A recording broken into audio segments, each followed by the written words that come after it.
The new space race is primarily about commanding the resources that the moon has to offer. So although no human has been on the moon for around 50 years, we're fully aware from various explorations that there are great mineral stocks on the moon, things that will be useful, for example, for energy in particular, rare earth, that kind of thing, but also interesting deposits of an isotope called helium-3, which can be used for nuclear fission without the negative effects that we have in nuclear fission on Earth at present.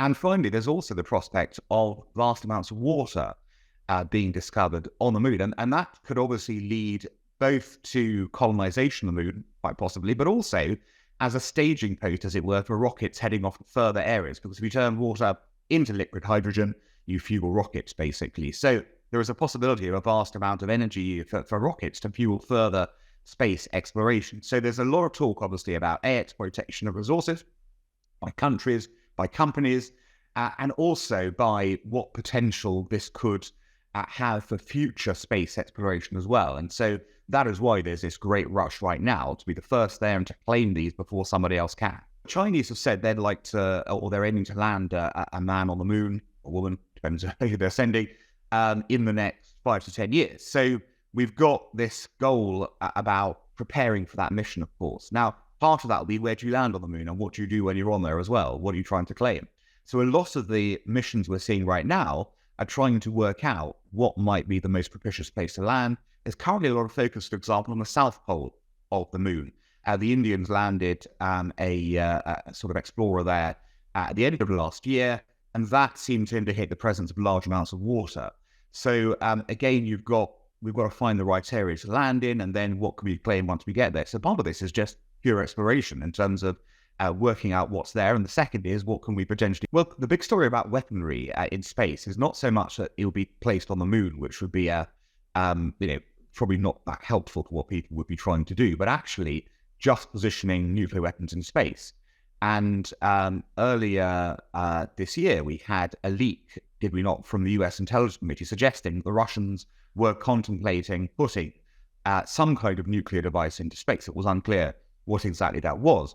But what we've seen in the last few days is the Russians vetoing a resolution at the UN to stop countries from doing this, which obviously lends to the suspicion they might well be thinking of putting a nuclear weapon into orbit somewhere. And the purpose of that would be to simply try and destroy satellites. If you had a nuclear detonation in space, that would create an electromagnetic pulse that would knock out satellites all around. Now, it's an indiscriminate tool. Russian satellites would be knocked out as much as anyone else, but that would have potentially devastating results. Because if you think about it, in today's world, satellites control much of what we do online, what we do with GPS.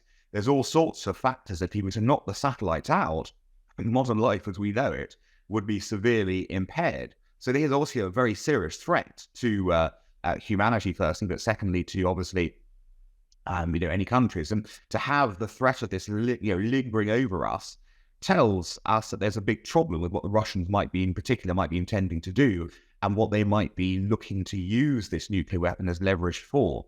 And that's why it's so important to keep space demilitarized from these kinds of devices. What the Russians would be looking to do by having a nuclear weapon in orbit would simply be to increase their threat capacity and their ability to say, don't mess with us. Don't mess with us, say, when we attack the next neighbor. Don't mess with us when we interfere internationally. Because if you do, there's just the danger that we will utilize a nuclear assault in space, and will use that as part of our arsenal to, damage you. So, as with all nuclear weapons, there's a threat factor to it. There's a deterrence factor. It's like you don't tend to attack countries with nuclear weapons because you're wary of the consequences. Now, much more so if the consequences would be a kind of space attack, where they would then say, "Oh, that we haven't directly attacked you. It's simply a mistake." They could claim a mistake happened up there. All the rest of it. The problem, of course, is that the consequences would be devastating. If you think about every single infrastructure development that we have today, it's all controlled by computers. It's all controlled by the connectivity that satellites help provide. This would have severe repercussions on everyday life, which is why I think the US and Japan put forward this resolution at the UN to try and prevent such weapons. being put into space, and why we have to be very skeptical as to why the Russians would dare veto that. It suggests that there is an agenda in Russia, whether it's a real agenda or just, again, a threat of a threat, as it were, one step beneath the threat, saying we can do this, we might do this at a moment's notice. Either way, we've been placed on notice. The Russians are not, once again, upholding similar values to much of the rest of the world when it comes to what weaponry can be used and the future nature of warfare. For example, the Outer Space Treaty has been ratified by, I think it's about 114 countries, including Russia. And that actually prohibits deployments of nuclear weapons or weapons of mass destruction in orbit, or frankly the stationing of weapons in any other way in outer space. So you've got this kind of overarching sort of idea. But now there's a question of developing nuclear weapons in space. Well, this was what the UN resolution was going to be about. So I think the key part of this is that it's just an extra layered treaties. But I think, given that Russia has broken numerous treaties and isn't particularly sort of concerned with its reputation internationally or how it's operating under international law, again, the fact that they're not signing up to new treaties or resolutions would suggest that they might well be up to something. So the summary is, we've got these defense mechanisms in place already from treaties, but ultimately treaties are only as good as the people who want to uphold them. And if you want to break a treaty and you're Russia, it's quite easy to do so. I think the threat we face is perhaps less from countries like Russia and more from real rogue actors like Iran, who haven't had years of experience of dealing with this. And Russia's a rogue actor, but it's had years of nuclear experience. What you don't want is a plethora of new states developing nuclear weapons with crazed ideals behind them, who might then decide that they don't have decades of experience of understanding nuclear short destruction, what it means practically, and will think they might chance that they might chance a nuclear weapon, which is why, of course, it's so important to stop those new countries like Iran from developing them in the first place. Yeah, I mean, fortunately, Iran is not in that place right now. However, both Iran and North Korea obviously have significant, ballistic missile technology, which is, related to rocketry, obviously. So, is it beyond the realm of possibility they could develop, rockets that would get into space and could carry payloads? No, of course not. But, once you've got the basic technology, you can do these things.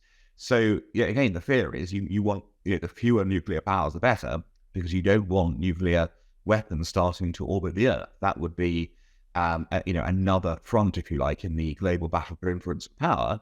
And, one mistake could be fatal.